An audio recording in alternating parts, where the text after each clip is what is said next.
O inverno de São Paulo não perdoou ninguém, mas foi a crueldade do marido que deixou Ana Ribeiro sentada sozinha, do lado de fora de um hospital, segurando a filha recém-nascida contra o vento gelado.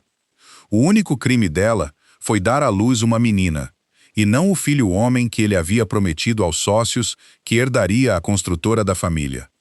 Abandonada, sem para onde ir, ela sussurrou suas últimas orações sob a garoa fria da madrugada, acreditando que ninguém pararia por uma mãe destroçada e sua filha. Mas Deus tinha outro plano. Dessa vez, a resposta veio na forma de um homem cuja reputação gelada havia feito uma cidade inteira ter medo de amá-lo. Por trás dos olhos azuis frios, da camisa branca sob medida e do nome temido do chefe mais poderoso do crime organizado de São Paulo, havia um coração bondoso que, em silêncio, passara 39 anos desejando uma única bênção simples, uma família de verdade para voltar todos os dias. A garoa batia contra as janelas altas do hospital enquanto São Paulo desaparecia sob um céu cinzento de inverno. Dentro da maternidade, o ar tinha cheiro de antisséptico, roupa de cama limpa e cansaço. Depois de mais de 20 horas de trabalho de parto, Ana Ribeiro finalmente ouviu o choro fino e trêmulo que havia implorado a Deus para escutar. Ela se recostou nos travesseiros brancos, com os cabelos castanhos ainda úmidos colados nas têmporas, a pele clara sem cor e o corpo, cheio de curvas, dolorido pelo esforço de trazer uma criança ao mundo. Aos 27 anos, Ana ainda carregava a expressão gentil que já havia feito crianças assustadas confiarem nela em poucos minutos, quando trabalhava como professora de educação infantil. Seu rosto redondo, os olhos castanhos e quentes, e a voz naturalmente calma sempre a fizeram parecer mais forte do que ela se sentia. Quando a enfermeira colocou a recém-nascida sobre o peito dela, Ana esqueceu a dor nas costas, o tremor nas mãos e o medo que a acompanhara pelas últimas horas do parto. A bebê era pequena, mas saudável, com as bochechas coradas, fios finos de cabelo escuro e dedinhos que se enroscaram por instinto na pele de Ana. Ana inclinou a cabeça e beijou a testa da filha, tomada por um amor tão imediato que chegava a assustar. Pela primeira vez em meses, ela acreditou que talvez tudo ainda pudesse dar certo. Daniel Castro ficou de pé aos pés da cama, sem tocar em nenhuma das duas. Tinha 32 anos, era alto, bem cuidado, cabelo castanho claro penteado, rosto estreito e a aparência polida de um homem que passara a vida adulta aprendendo a impressionar clientes antes que pudessem examinar seu caráter de verdade. Usava um sobretudo cinza chumbo, sobre um terno azul marinho caro, mesmo com o quarto do hospital aquecido, e o relógio prateado brilhava toda vez que ele conferia as horas. Daniel havia herdado um cargo de diretoria na construtora do pai e se portava como se riqueza fosse prova de inteligência. Com funcionários e investidores, sabia ser charmoso, rápido no raciocínio e generoso quando a generosidade servia à sua reputação. Em particular, porém, a decepção o deixava frio.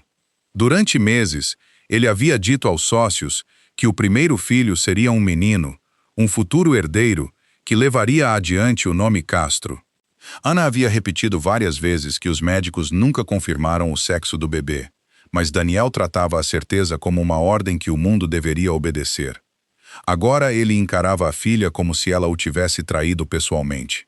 Ela é saudável, Ana sussurrou, procurando algum sinal de ternura no rosto dele. Daniel, olha para ela. Ela tem o seu queixo. Ele não se aproximou. Foi até a janela. Olhou o trânsito arrastando-se na garoa lá embaixo e soltou o ar devagar. Ana sentiu o primeiro aviso do que estava por vir antes mesmo de ele falar.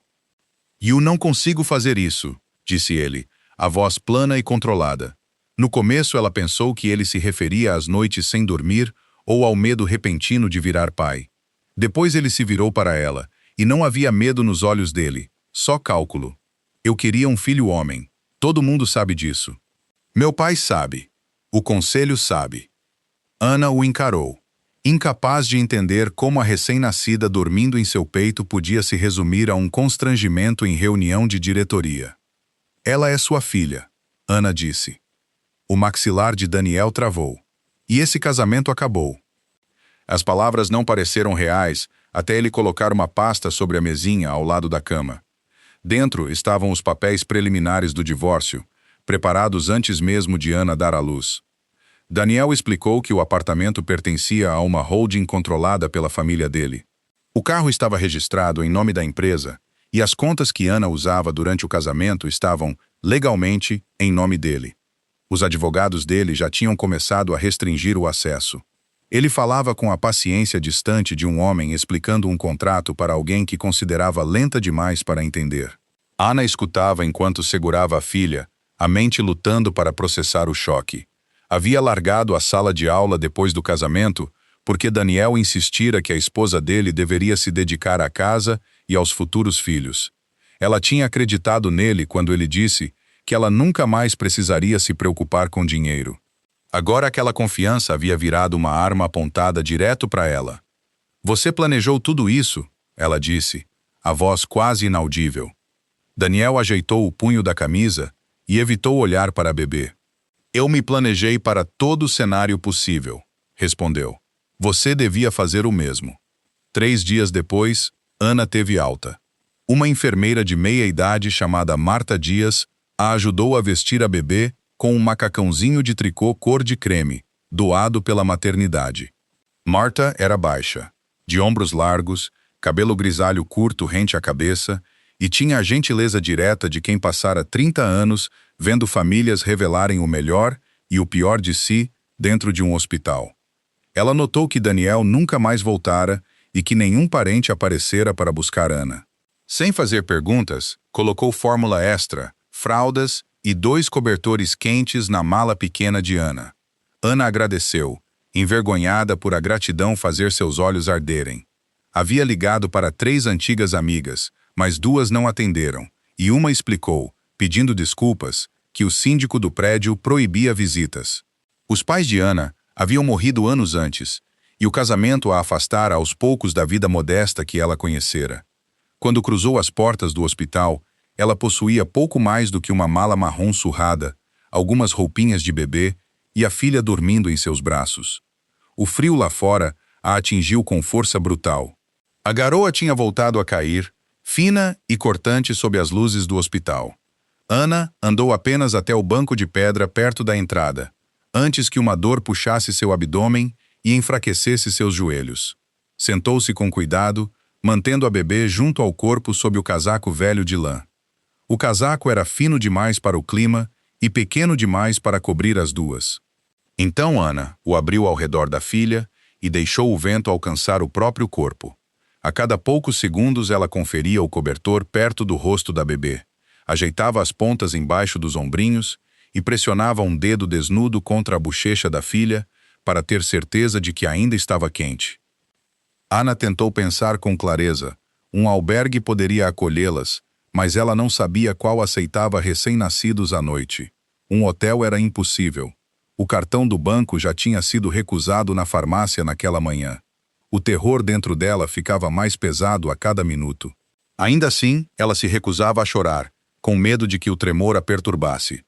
"Desculpa", ela sussurrou nos cabelos escuros da bebê. "Eu devia ter te protegido melhor." Naquele instante, Nicolas Marota atravessou as portas giratórias do hospital. Aos 39 anos, era um homem cuja presença mudava a atmosfera de qualquer ambiente antes mesmo de ele abrir a boca.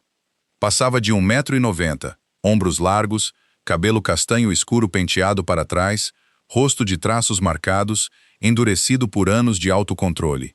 Os olhos azuis, claros, atentos e difíceis de decifrar. Vestia a costumeira camisa branca, sob um sobretudo preto sob medida, colarinho aberto sem gravata, e se movia com a confiança tranquila de quem estava acostumado a ser obedecido. Nicolas comandava o Grupo Marota, um império que ia de portos e logística a incorporações imobiliárias e hotéis de luxo. Embora São Paulo ainda cochichasse sobre o passado criminoso da família dele, ele havia passado anos empurrando a organização para os negócios legítimos, afastando homens violentos e trocando lealdades antigas por contratos, auditorias e disciplina.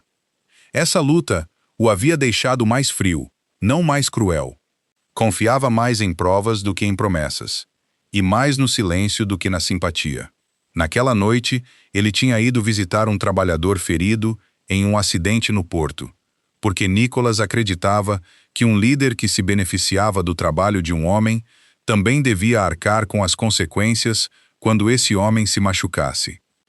2 seguranças esperavam perto de um sedã preto, mas Nicholas parou antes de chegar até eles. A atenção dele havia se fixado na mulher sentada sozinha na garoa.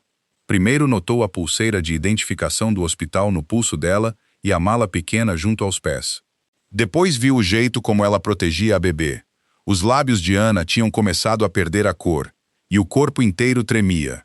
Ainda assim, todo o movimento que ela fazia era voltado a manter a recém-nascida aquecida. Ela puxava o cobertor mais para cima, conferia a respiração da filha e virava o próprio ombro contra o vento. Nicholas já tinha visto homens ricos abandonarem funcionários, irmãos traírem irmãos, famílias se destruírem por causa de patrimônio. Também tinha passado 39 anos, voltando para uma mansão onde todo o cômodo era perfeito e nada o esperava além do silêncio. Mulheres já haviam admirado sua fortuna, temido seu nome ou se aproximado dele em busca de proteção, mas nenhuma jamais quis construir uma vida perto do perigo que o cercava. Ele já tinha aceitado que o trabalho seria sua única companhia permanente. Mas a cena de Anna protegendo a filha antes de si mesma alcançou uma parte dele que a ambição nunca havia tocado. Nicholas atravessou a calçada e parou diante do banco. Anna ergueu o olhar, imediatamente cautelosa.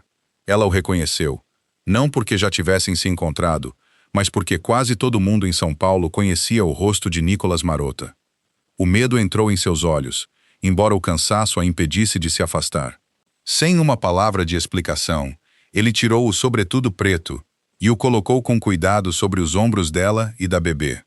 O tecido ainda guardava o calor do corpo dele, e Anna o puxou instintivamente para mais perto.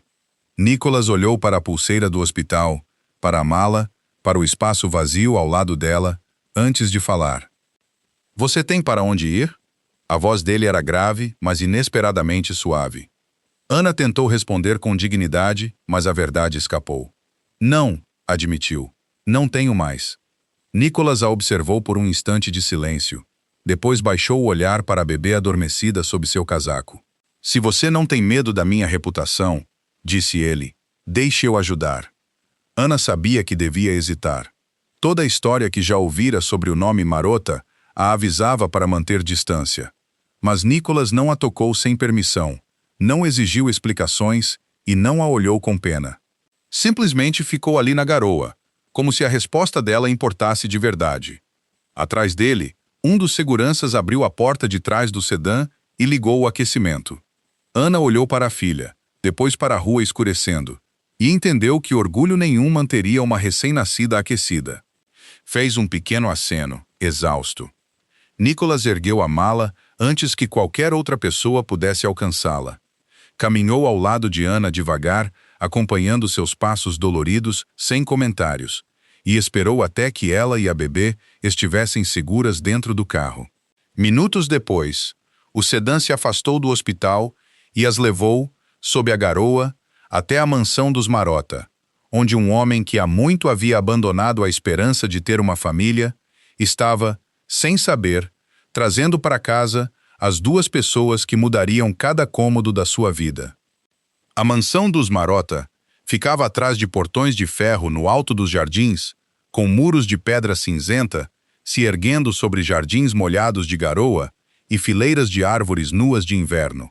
Anna já tinha visto fotos da propriedade em jornais, quase sempre ao lado de matérias sobre aquisições, negociações portuárias ou o histórico obscuro da família Marotta. Mas o prédio parecia diferente quando ela entrou nele com uma recém-nascida dormindo contra o peito. Não era ameaçador, era sobretudo silencioso. O hall de entrada era enorme, polido, quase perfeito demais, com pisos de mármore refletindo os lustres de cristal e retratos escuros observando das paredes. Nada parecia largado, mas nada parecia habitado de verdade. Nicholas andava ao lado dela sem pressa, notando como ela pisava com cuidado depois do parto, e como apertava a bebê toda vez que uma porta se fechava perto. Ele não a levou pelos salões formais, nem pela suíte principal de hóspedes. Em vez disso, conduziu-a até uma ala leste, tranquila, de frente para um pátio privado, onde os cômodos eram menores, mais aconchegantes e separados dos escritórios e salas de reunião usados pelo grupo Marota. A suíte que Nicholas havia preparado incluía um quarto, uma sala de estar, um quarto de bebê e uma pequena cozinha onde Ana podia esquentar leite sem chamar nenhum funcionário no meio da noite. Ele havia mandado trazer berço, fraldas, cobertores, remédios e várias roupinhas de bebê antes mesmo do carro chegar à propriedade. Tudo era novo, mas nada era exagerado. As paredes do quarto de bebê eram verde claro, em vez de douradas, e uma poltrona macia tinha sido colocada ao lado do berço para as mamadas da madrugada. Ona ficou parada na porta, ainda usando o sobretudo preto de Nicholas, sobre as próprias roupas finas, olhando ao redor como se temesse que os cômodos desaparecessem se ela respirasse fundo demais. Nicholas deixou a mala dela ao lado da cama e disse que ela podia ficar o tempo que precisasse. Quando ela tentou perguntar o que ele esperava em troca, o rosto dele endureceu um pouco, não de raiva, mas de desconforto com a insinuação. Nada, ele disse. Você acabou de sair do hospital. Sua única responsabilidade agora é se recuperar e cuidar da sua filha. Antes de deixar a ala, Nicholas chamou os funcionários mais graduados da casa. A primeira a chegar foi Helenice Prado, a governanta da mansão, uma mulher alta, já perto dos 60 anos, cabelos grisalhos presos num coque rígido e rosto estreito e compenetrado. Helenice administrava a propriedade havia quase 20 anos e tinha o jeito disciplinado de quem detectava poeira numa prateleira distante sem sequer virar a cabeça. Ao lado dela estava Marco Belli, o chefe da casa, um italiano paulistano corpulento, barba bem aparada, sobrancelhas grossas e escuras, e o orgulho ferido de um artista cuja comida costumava ser admirada em vez de comida de verdade. Duas empregadas mais jovens e um chefe de segurança esperavam atrás deles, sem entender por que o patrão os havia chamado a uma ala privada de hóspedes. Nicholas olhou para cada um antes de falar. Ninguém pergunta sobre o casamento dela, sobre a família dela ou por que ela está aqui, disse. Ninguém relata os passos dela para ninguém fora desta casa. Ela e a criança são hóspedes sob minha proteção. A voz dele permanecia calma, mas todos entenderam que a calma de Nicholas Marota pesava mais do que qualquer grito. Helenice foi a primeira a sentir e perguntou baixinho o que Ana poderia precisar. Nicholas olhou para a porta fechada do quarto, de onde já vinha o choro fraco da bebê. Paz, respondeu. Comece por aí. Na primeira semana, Ana quase não saiu da ala leste. O corpo ainda doía e o cansaço vinha em ondas que tornavam pesadas até as tarefas mais simples. Ela alimentava a filha, trocava as roupinhas, dormia em pedaços e acordava repetidas vezes só para confirmar que a menina ainda respirava.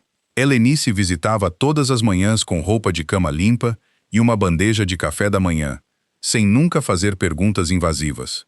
Sujeito reservado amolecia quando via a recém-nascida, embora ela disfarçasse ajeitando cobertores que já estavam ajeitados. Ana soube depois que Helenice havia perdido a única filha para uma doença muitos anos antes, algo que a moldara numa mulher que expressava carinho através da ordem e não das palavras.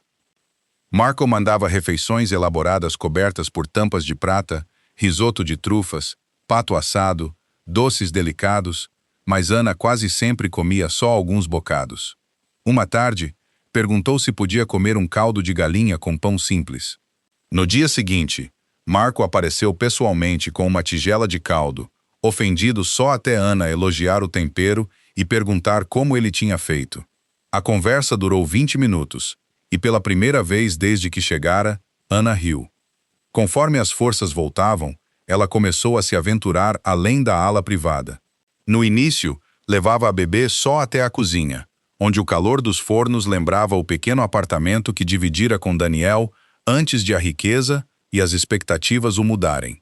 Percebeu que a equipe da cozinha trabalhava em turnos que se sobrepunham, deixando uns exaustos e outros ociosos. O café da manhã era preparado para pessoas que quase nunca o comiam, enquanto os seguranças do turno da noite dependiam de café de máquina e comida trazida de casa. A mansão servia jantares elaborados todas as noites, mesmo quando Nicholas voltava tarde demais para tocar neles. Anna não chegou com um plano para reorganizar nada. Só fazia perguntas, ouvia reclamações que ninguém achava importantes e começava a fazer pequenas sugestões. Propôs escalas alternadas para os cozinheiros, um cardápio rotativo para os funcionários e uma garrafa de café forte, sempre pronta para a equipe de segurança à meia-noite. Elanice observou com cautela, mas as mudanças reduziram, aos poucos, as discussões silenciosas que há tempos fervilhavam entre a cozinha e a governança. A influência de Anna se espalhou porque ela nunca dava ordens como se a casa fosse dela. Ajudava onde podia, agradecia às pessoas pelo nome e lembrava de pequenos detalhes que os outros ignoravam. Descobriu que uma das empregadas estava estudando para um curso técnico de enfermagem e ajustou a escala de roupa de cama para que a jovem pudesse ir às aulas noturnas. Descobriu que os assistentes de Marco nunca tinham aprendido a preparar refeições simples de família, porque o cardápio da casa fora pensado para impressionar visitas, não para confortar quem morava ali. Logo a cozinha passou a produzir frango assado com ervas, ensopado de legumes, macarronada gratinada e pão quente que enchia os corredores de um cheiro familiar. Anna deixava uma bandeja de café e sanduíches perto da guarita todas as noites, e os seguranças, a princípio, acharam que a ordem tinha vindo de Nicholas. Quando descobriram que ela mesma preparava, a educação formal deles virou lealdade silenciosa. Até a entrada da casa mudou, depois que Anna notou os vasos vazios perto do portão. Com a permissão de Elenice, arranjou rosas de inverno, ramos de folhagem e pequenas flores brancas resistentes ao frio, dando à fachada severa de pedra seu primeiro toque de suavidade em anos. A bebê mudou a mansão mais do que qualquer decoração poderia. O choro dela percorria corredores, antes perturbados só por passos e telefones tocando. As risadinhas dela começaram como sons breves e curtos, mas todo funcionário parecia reconhecê-las na hora. Elenice arrumava desculpas para levar toalhas limpas sempre que a menina estava acordada. Marco passou a carregar colheres que faziam um leve tilintar, porque a bebê seguia o som com os olhos arregalados. Até os seguranças diminuíam o passo perto da ala leste, fingindo checar as janelas na esperança de ver a menina de relance.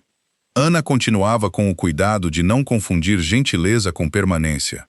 Mantinha os pertences dentro da mala e dobrava o sobretudo de Nicholas sobre uma cadeira depois de mandar limpá-lo profissionalmente. Toda noite, lembrava a si mesma que era uma hóspede e que a gratidão não lhe dava o direito de imaginar um futuro naquela casa.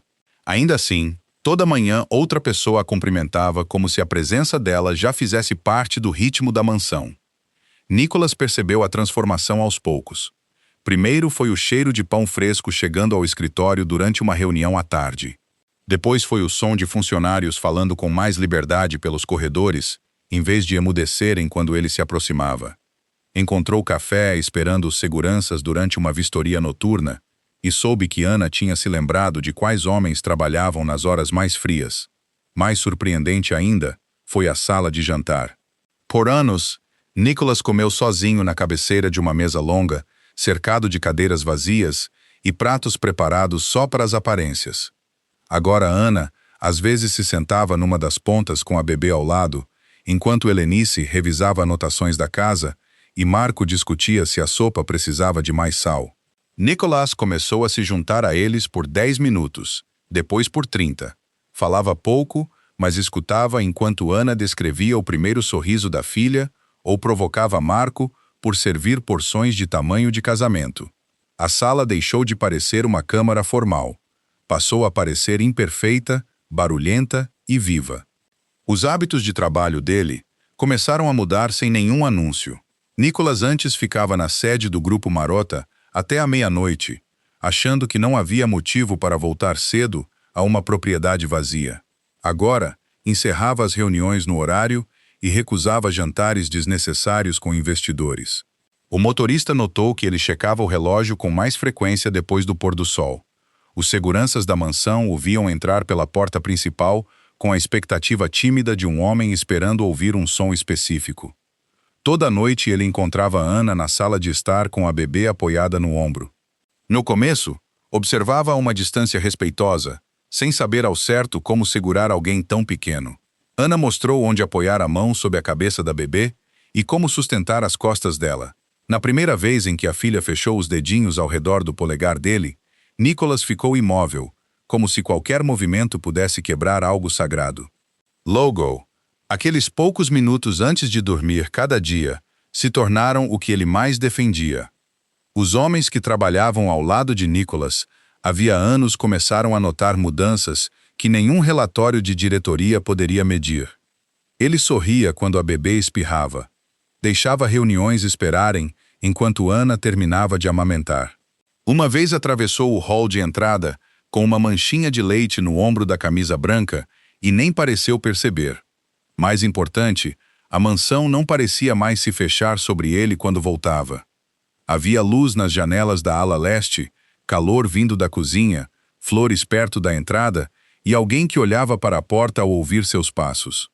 Nicholas havia passado anos acreditando que precisava da mulher certa, da aliança certa ou do momento certo antes de poder ter uma família. Observando Ana acomodar a bebê no peito dele numa noite tranquila, ele finalmente entendeu que perfeição nunca fora o que ele queria. O que ele queria era muito mais simples e muito mais difícil de encontrar. Uma casa que soubesse que ele estava voltando e pessoas cuja presença dava sentido a voltar. 2 meses se passaram, e o inverno cedeu devagar aos primeiros sinais silenciosos da primavera.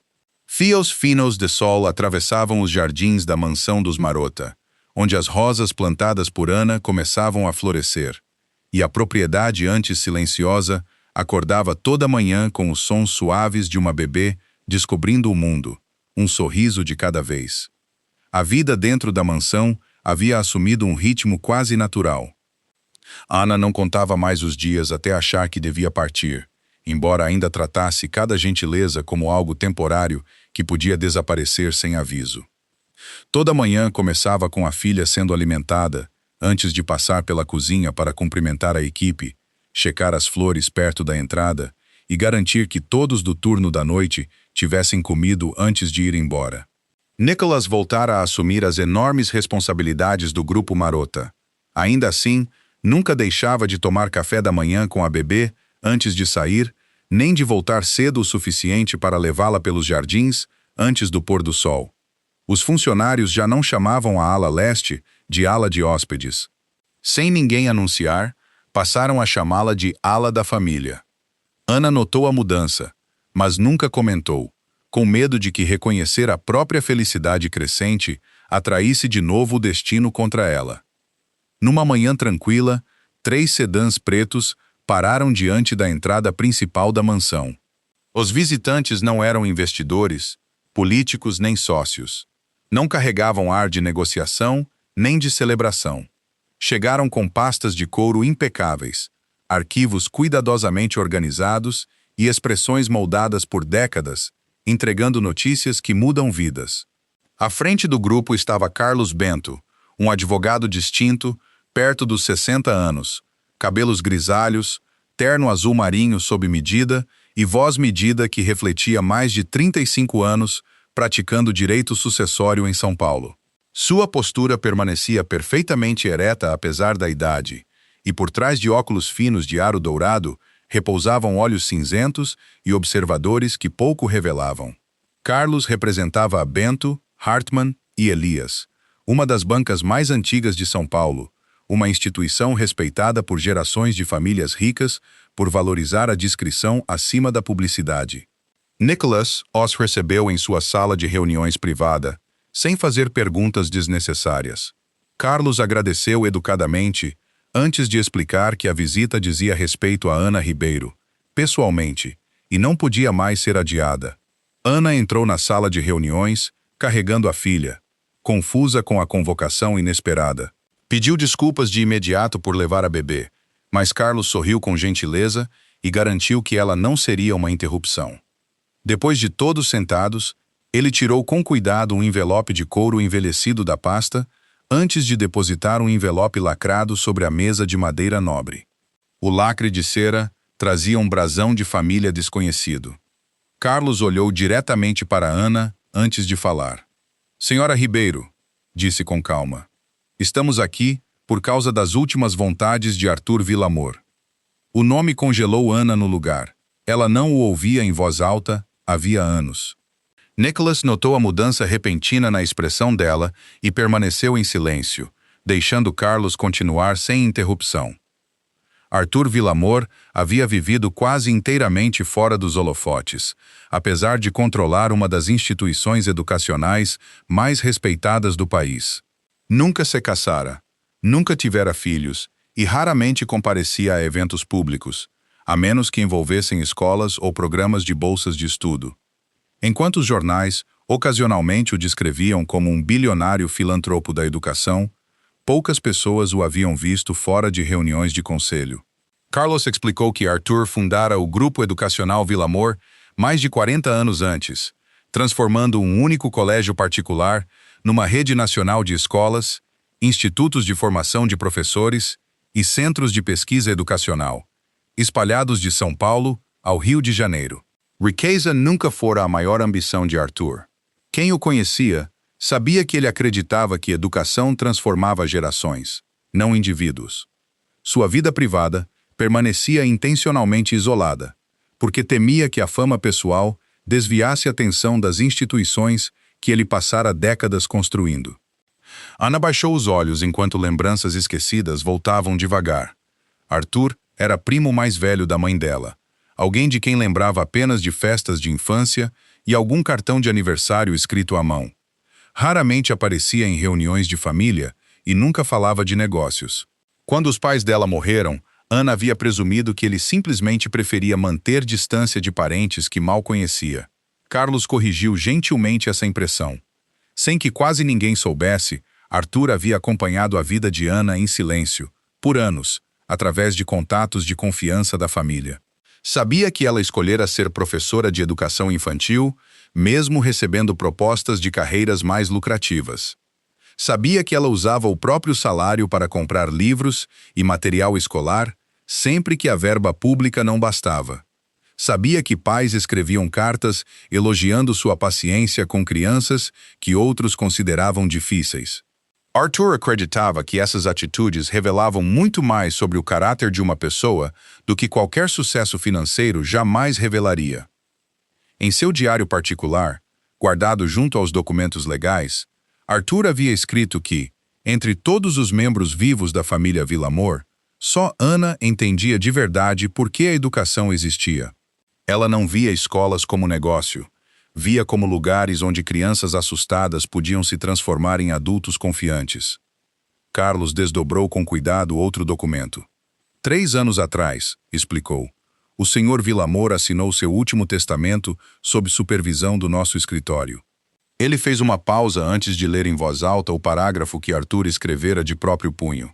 Se eu deixar este mundo sem esposa ou filhos próprios, cada ação, cada propriedade e cada responsabilidade que possuo deve passar inteiramente para Ana Ribeiro. Riqueza sem compaixão acaba se destruindo. Ela possui a compaixão que passei a vida inteira procurando. A sala ficou completamente em silêncio. Ana cobriu a boca, incapaz de acreditar no que tinha acabado de ouvir. Carlos, então, abriu várias pastas adicionais, detalhando o espólio. Arthur transferira 78% da participação no Grupo Educacional Villamor para Ana, junto com diversos imóveis comerciais em São Paulo, propriedades residenciais no Rio de Janeiro, carteiras de investimento e fundações filantrópicas. Uma avaliação independente estimava a herança em mais de 260 milhões. Ana fitava as páginas sem reação, não pelo valor em si, mas por não entender por que alguém de quem mal se lembrava havia confiado a ela o trabalho de uma vida inteira. A notícia da herança se espalhou mais rápido do que qualquer um imaginava.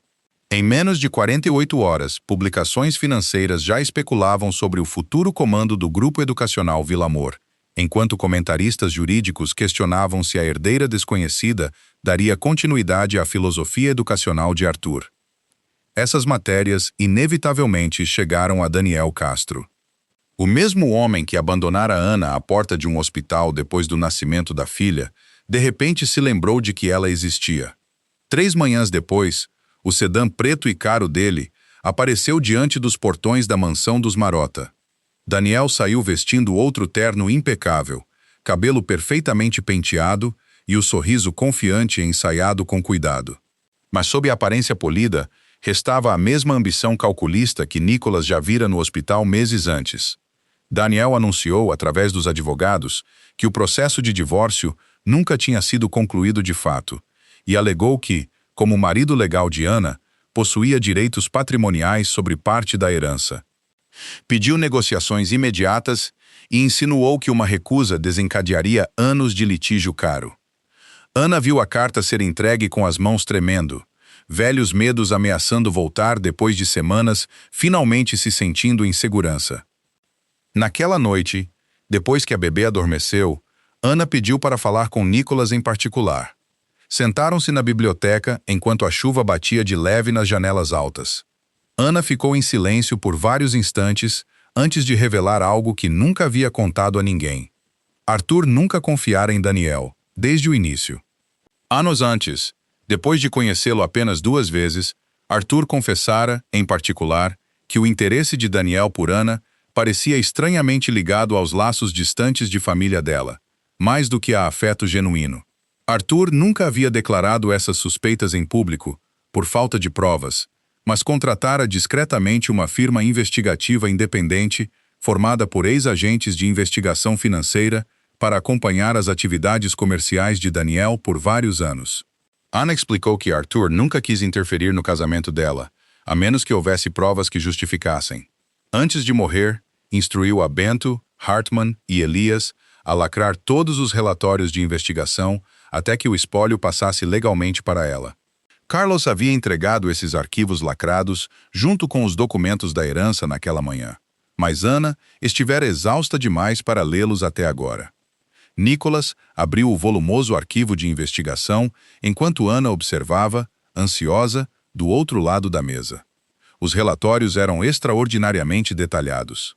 Centenas de páginas documentavam empresas de fachada montadas secretamente sob estruturas de propriedade forjadas, registros contábeis fraudulentos, desviando fundos da construtora para contas no exterior, assinaturas de diretoria falsificadas, autorizando transações inexistentes, contratos de consultoria fabricados e anos de manipulação financeira cuidadosamente escondida sob negócios legítimos.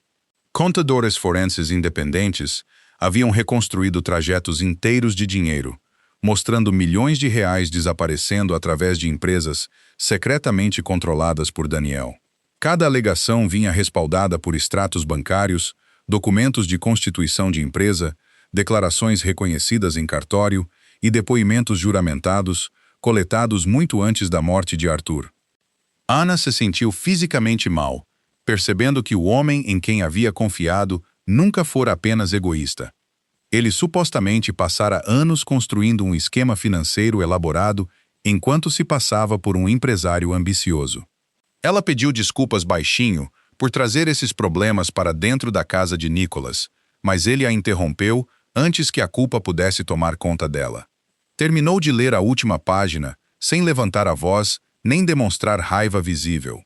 Quem mal conhecia Nicholas confundia sua calma com indiferença, mas quem estava perto dele sabia que, quanto mais quieto ele ficava, mais cuidadosamente ele planejava o próximo passo. Fechou a última pasta, organizou cada documento em ordem precisa e estendeu a mão para o telefone seguro sobre a escrivaninha.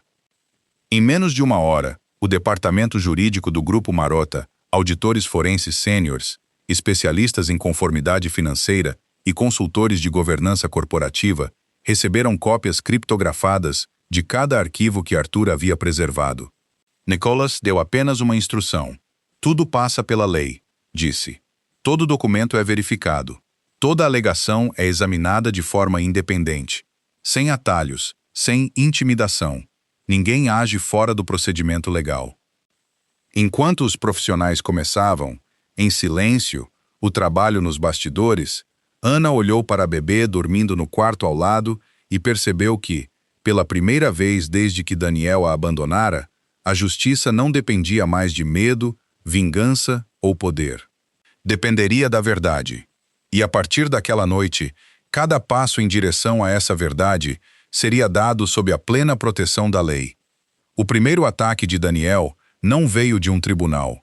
Chegou pela cidade em forma de manchetes, entrevistas anônimas e fotos cuidadosamente editadas, feitas para fazer Ana parecer uma oportunista que havia trocado um homem rico por outro. Em poucos dias, vários sites de fofoca publicaram fotos de Ana entrando e saindo da mansão dos Marota com a filha. As imagens vinham acompanhadas de alegações de que ela teria se aproximado de Nicolas deliberadamente, antes mesmo de a morte de Arthur Villamor se tornar pública. Um comentarista de televisão sugeriu que Ana havia manipulado um parente bilionário vulnerável e depois usado a influência de Nicolas Marota para garantir a herança. Nenhuma das matérias mencionava que o testamento de Arthur havia sido assinado 3 anos antes, muito antes de Ana ser abandonada no hospital. Também ignoravam a investigação lacrada, as testemunhas independentes e o histórico documentado do interesse de Arthur pelo trabalho dela como professora. Daniel havia contratado uma consultora de relações públicas chamada Celeste Vargas, mulher magra, traços marcados, cabelo preto liso, pele clara e a fama de transformar disputas privadas em escândalos públicos. Celeste raramente levantava a voz e nunca parecia irritada, mas sabia exatamente quais palavras criavam suspeita sem expor os clientes a processos imediatos. Sob a direção dela, Daniel se apresentava como um marido traído lutando para proteger um legado de família, enquanto Ana virava a mulher acusada de usar compaixão, maternidade e o nome temido de Nicolas para se apossar de centenas de milhões de reais. A campanha atingiu Ana mais fundo do que ela esperava. Sabia que as acusações eram falsas, mas ver estranhos discutindo a filha dela, o casamento dela e os piores dias da vida dela a deixava envergonhada de um jeito que só a verdade não conseguia reparar. Repórteres se reuniam do lado de fora dos portões da propriedade dos Marota e gritavam perguntas sempre que um carro entrava ou saía. Numa manhã, um fotógrafo tentou flagrar a bebê pela janela traseira do carro de Ana, obrigando a segurança a fechar os portões antes que ela pudesse sair para uma consulta médica. Ana se recolheu à ala leste depois disso e sentou-se ao lado do berço com as mãos apertadas no colo. Disse a Nicolas que talvez devesse se mudar para outro lugar, para que os negócios dele não fossem prejudicados pelo escândalo.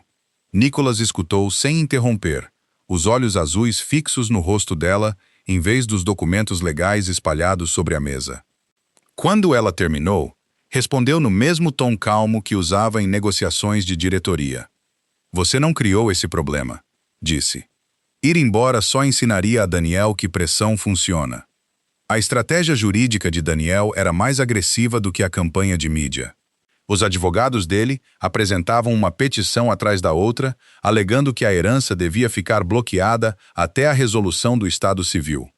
Questionavam a capacidade mental de Arthur, contestavam as testemunhas do testamento e alegavam que Ana havia ocultado bens durante o divórcio inacabado. Cada petição atrasava a transferência formal do controle acionário do Grupo Educacional Villamor e gerava incerteza entre os diretores. Daniel não precisava vencer de imediato. Só precisava tornar o processo caro, cansativo e assustador o bastante para que Ana aceitasse um acordo que lhe desse acesso ao patrimônio. Nicolas entendeu a tática na hora. Recusou-se a contatar Daniel pessoalmente e proibiu qualquer pessoa ligada ao Grupo Marota de ameaçá-lo. Ele quer que a gente vire o escândalo, disse Nicolas à sua equipe jurídica. Vamos dar a ele documentos, não drama. A resposta jurídica dos Marota foi liderada por Rebeca Alencar, chefe do departamento jurídico do grupo, uma advogada de 48 anos, pele morena escura, cabelo curto natural e um jeito sério, sem sorriso, que fazia até os executivos mais descuidados repensar em cada palavra. Rebecca Cresser vendo o pai perder um pequeno negócio depois de assinar contratos que não entendia, uma experiência que a tornou implacável em relação a provas e procedimento. Ela trabalhava ao lado de Carlos Bento e de uma equipe de contadores forenses independentes liderada por Tomás Queiroz, homem de ombros largos, na casa dos 50 anos, cabelo ruivo já ralo, barba grisalha aparada e o temperamento paciente de quem confiava mais em números do que em pessoas. Tomás havia passado 20 anos investigando fraude corporativa para reguladores federais antes de entrar para a iniciativa privada. Insistia que todo o registro fosse verificado desde a fonte original, mesmo quando a evidência já parecia óbvia. Sob as instruções de Nicholas, as equipes se mantinham separadas o suficiente para preservar a independência, mas compartilhavam achados confirmados por canais formais. A investigação avançou camada por camada. Uma empresa de consultoria registrada no Espírito Santo levava a uma incorporadora sediada em Alagoas, que levava a contas mantidas por meio de intermediários no Caribe. Várias empresas listavam parentes idosos e ex-funcionários como diretores, embora essas pessoas não soubessem nada sobre as companhias que supostamente controlavam. A equipe de Tomás comparou assinaturas e descobriu que Daniel havia falsificado formulários de autorização para transferir recursos da construtora para contas ligadas a ele. Rebecca obteve e-mails internos mostrando despesas disfarçadas de pesquisa de mercado, honorários jurídicos e taxas de desenvolvimento para projetos que nunca existiram. Extratos bancários revelaram transações repetidas, fracionadas em valores menores, para escapar da fiscalização. Quanto mais fundo os contadores olhavam, mais claro ficava o padrão. Daniel não havia montado alguns arranjos desonestos em momentos de desespero. Havia construído um sistema financeiro inteiro, oculto, ao longo de vários anos. Ana participava de toda a sessão de preparação jurídica, mesmo quando Nicholas se oferecia para deixar os advogados cuidarem dos detalhes sem ela. Ela lia os documentos de Arthur, revisava correspondências antigas da família e respondia a perguntas difíceis sobre o casamento. O processo a forçou a reconhecer o quanto Daniel a havia isolado das decisões financeiras enquanto fingia estar protegendo-a do estresse. Lembrou-se de formulários que ele pedia para assinar sem explicação e de jantares de negócios em que ele ficava irritado se ela fazia perguntas. Cada lembrança trazia constrangimento, mas Rebecca não deixava Ana se culpar. Fraude depende de confiança, a advogada disse a ela. Ser enganada não faz de você ingênua. Faz dele responsável. Nicholas permanecia por perto durante essas reuniões, mas nunca respondia por Ana nem controlava as decisões dela. Quando ela se sentia sobrecarregada, ele silenciosamente colocava água ao lado dela ou pedia aos advogados que fizessem uma pausa. Nunca a tocava a menos que ela buscasse o toque primeiro. A audiência final aconteceu num tribunal lotado de São Paulo, quase 4 meses depois da primeira reivindicação de Daniel. A juíza Miriam Cordeiro presidiu do banco, mulher perto dos 60 anos, cabelo grisalho curto, óculos estreitos e a fama de desmontar argumentos complicados com perguntas precisas.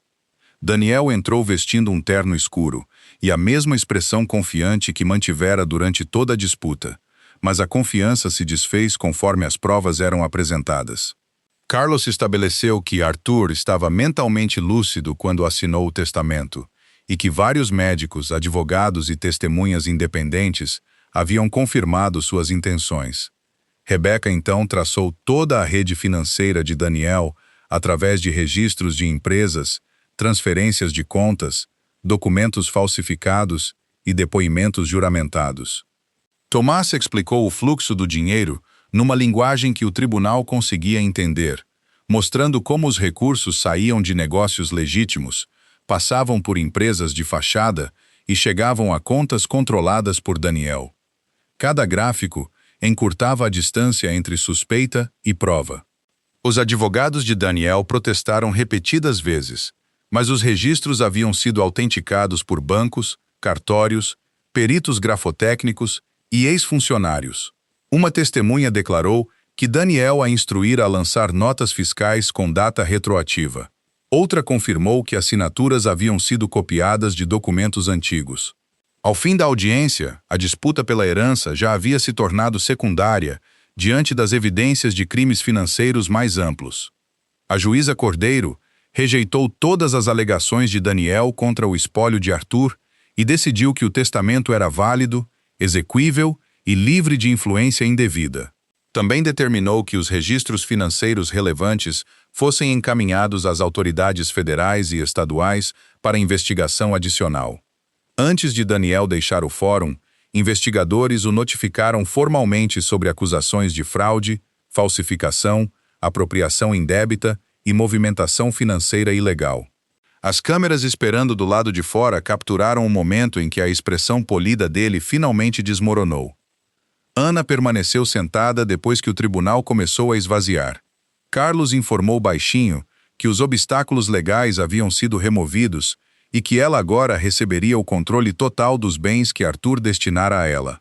Aos 78% do Grupo Educacional Vila Amor, os imóveis em São Paulo e no Rio de Janeiro e o restante do patrimônio seriam transferidos sem qualquer participação de Daniel.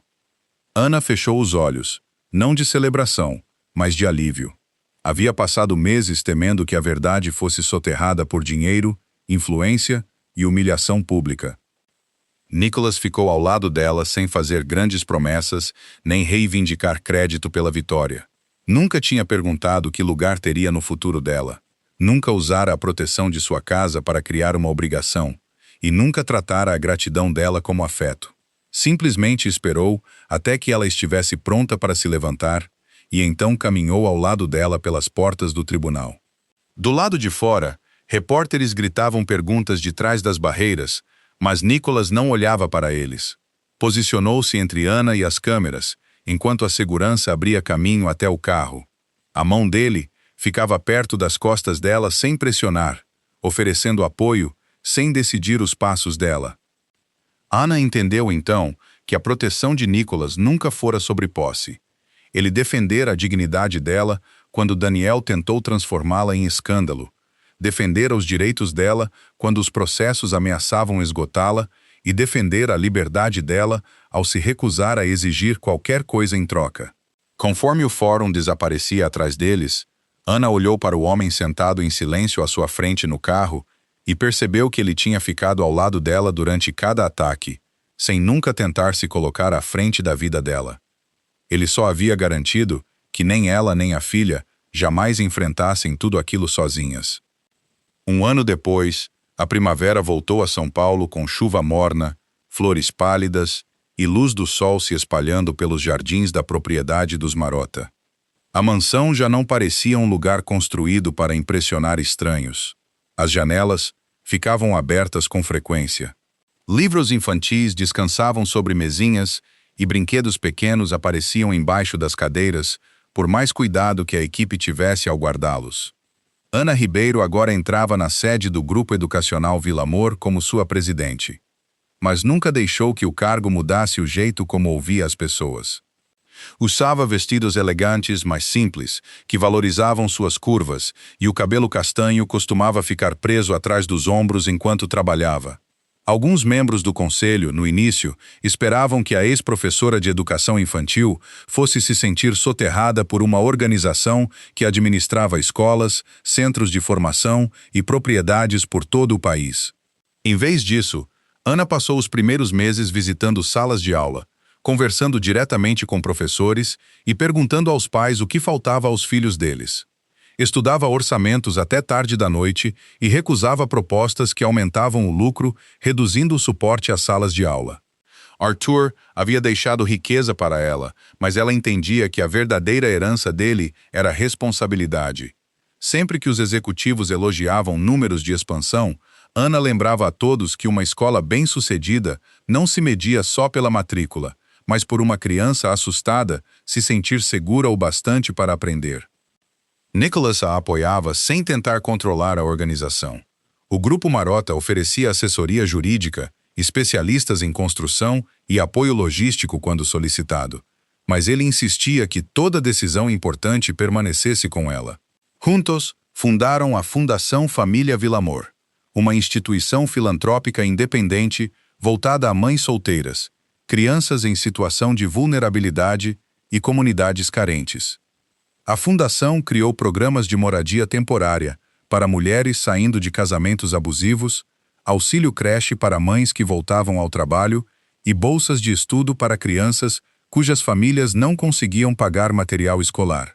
Também começou a construir pequenas escolas e centros de aprendizagem em bairros de baixa renda, em São Paulo e no Rio de Janeiro.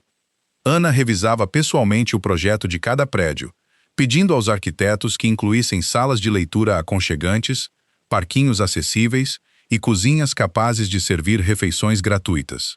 Nicholas cuidava das negociações com empreiteiras e proprietários, usando o poder que antes fazia as pessoas o temerem para garantir que ninguém inflasse preços nem atrasasse projetos destinados a crianças. O trabalho deu a Ana um novo propósito, mas a maior felicidade dela ainda a esperava na mansão todas as noites. A filha, a quem ela havia dado o nome de Lívia, tinha crescido e se tornado uma menina de 1 ano de olhos vivos, cachinhos castanho claros, bochechas redondas e a determinação enérgica de alcançar qualquer coisa fora do seu alcance.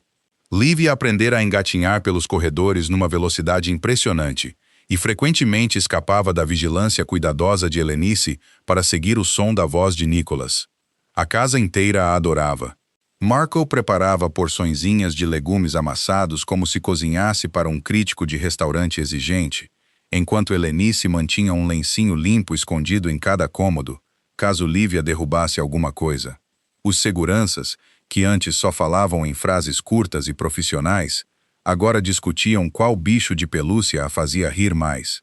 Ana às vezes ficava parada, sem ser notada, na porta, observando pessoas que passaram a vida protegendo um homem poderoso se ajoelharem no tapete para fazer caretas para um bebê.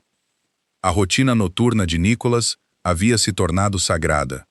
Não importava quão difícil o dia tivesse sido, ou quantas negociações ainda estivessem pendentes, ele voltava antes da hora de dormir de Lívia sempre que possível. Tirava o paletó, arregaçava as mangas da camisa branca e se sentava na cadeira do quarto de bebê com a menina apoiada no peito. A voz dele, geralmente controlada e severa em reuniões de negócios, se suavizava quando lia histórias de florestas, animais e reinos distantes. Lívia raramente entendia as palavras, mas observava o rosto dele com confiança absoluta e esticava a mão para as páginas toda vez que ele as virava. Em algumas noites, ela adormecia com uma mão enrolada no dedo dele. Nicholas ficava imóvel muito depois do fim da história, sem coragem de perturbá-la. Ana frequentemente observava da porta, reconhecendo que o homem que um dia acreditara ser impossível ter uma família havia se tornado a pessoa que Lívia procurava todas as noites. A primeira festa de aniversário aconteceu no Jardim dos Fundos, sob fios de luzes amarelas e ramos floridos. Ana convidou funcionários da fundação, empregados da casa, alguns professores e um pequeno grupo de famílias cujos filhos haviam recebido as primeiras bolsas Vila Amor. Nicholas evitou tornar o evento extravagante. Havia mesas longas de madeira, comida simples, um bolinho decorado com flores brancas e espaço aberto o suficiente para as crianças correrem livremente pelo gramado. Lívia usava um vestidinho amarelo claro e passou a maior parte da tarde alternando entre o colo de Ana e os ombros de Nicholas. Quando ela enfiou as 2 mãos no bolo em vez de esperar que fosse cortado, Nicholas riu abertamente, surpreendendo vários funcionários antigos que nunca acreditaram que ele fosse capaz de um som assim. Ana olhou ao redor do jardim cheio de vozes e percebeu que a propriedade já não pertencia só ao dono dela. Havia se tornado um lugar onde as pessoas se sentiam bem-vindas. Depois que os convidados foram embora e Lívia adormeceu, Nicholas pediu que Ana caminhasse com ele pelo jardim. As luzes continuavam acesas sobre o caminho, e o perfume das rosas flutuava no ar fresco da noite. Ana sentiu que algo havia mudado no jeito dele. Nicholas nunca era descuidado com as palavras, mas naquela noite, o silêncio dele parecia menos controlado do que incerto. Pararam perto do banco de pedra que dava para o pátio, o mesmo lugar onde Ana havia plantado as primeiras flores de inverno depois de chegar à mansão. Nicholas olhou para as janelas iluminadas antes de falar. Contou a ela que, por 39 anos, As pessoas presumiram que o poder o protegia da solidão. Viam a propriedade, as empresas, os seguranças, a influência ao redor do nome dele. Mas ninguém entendia o que era voltar toda noite para cômodos onde ninguém esperava por ele. Eu costumava acreditar que o silêncio era o preço da vida que escolhi, disse. Dizia a mim mesmo que uma família nunca sobreviveria perto do meu nome, então parei de me permitir querer uma. Ana escutou sem interromper, os olhos já se enchendo de lágrimas. Nicholas continuou, dizendo que ela e Lívia haviam mudado a mansão sem nunca pedir permissão para pertencer a ela. Tinham dado a cada cômodo um propósito que ele nunca soubera criar. Admitiu que sua felicidade já não vinha de fechar contratos ou controlar negociações. Vinha de ouvir Lívia rindo no corredor, de encontrar Ana na cozinha conversando com a equipe e de saber que, quando ele abria a porta da frente, alguém notava que ele havia voltado. Para um homem que construíra a vida inteira sobre certezas, a emoção na voz dele revelava o quanto temia perder o que os três haviam se tornado. Nicholas colocou a mão dentro do casaco e se ajoelhou. O anel que segurava era elegante, sem exagero, com um diamante límpido cravado entre duas pedras menores. Ele o havia escolhido meses antes, mas esperara porque se recusava a deixar que gratidão, dependência ou o conflito jurídico influenciassem a resposta de Ana. Ela já não era a mulher assustada, encolhida do lado de fora de um hospital. Era mãe, presidente de empresa e líder de uma fundação que carregava o próprio nome. Nicholas queria que a decisão dela viesse da liberdade. Olhando para ela, disse: Ana, eu não dei a vida a Lívia, mas, se você permitir, vou passar o resto da minha amando e protegendo vocês duas. Você me dá a chance de me tornar o homem desta família. Ana cobriu a boca enquanto as lágrimas desciam livremente pelo rosto.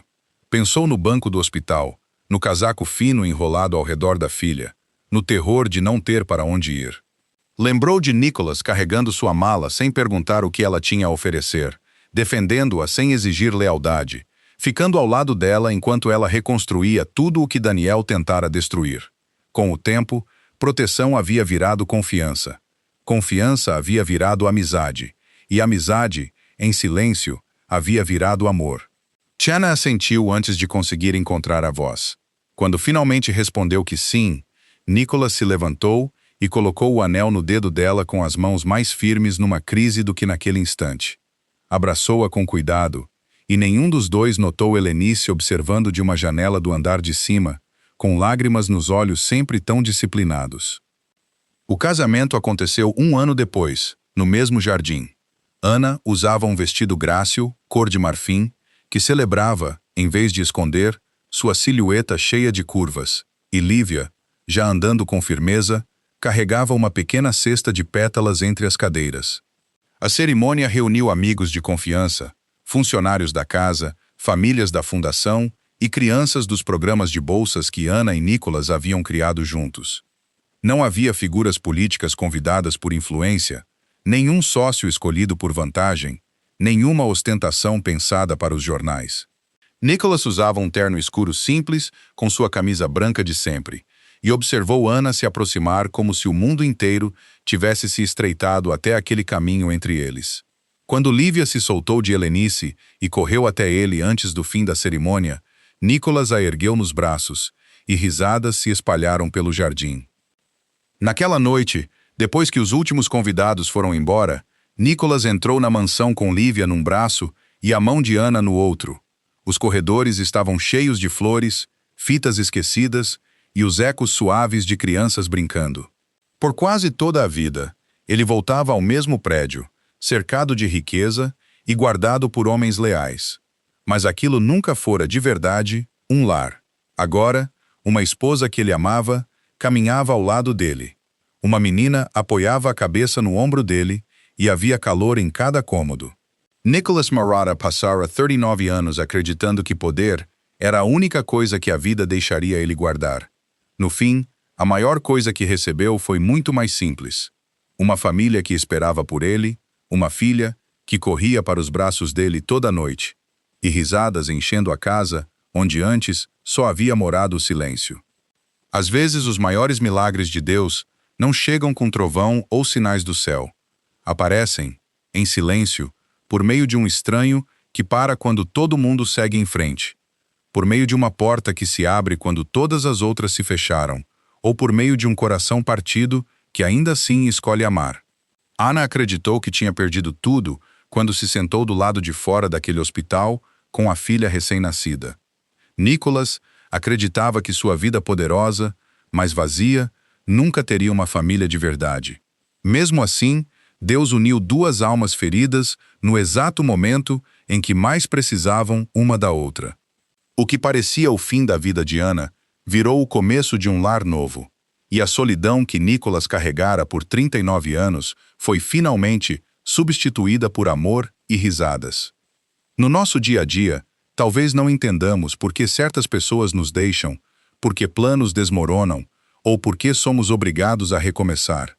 Mas às vezes a rejeição é a proteção de Deus, e uma porta fechada só está nos guiando para o lugar onde realmente pertencemos.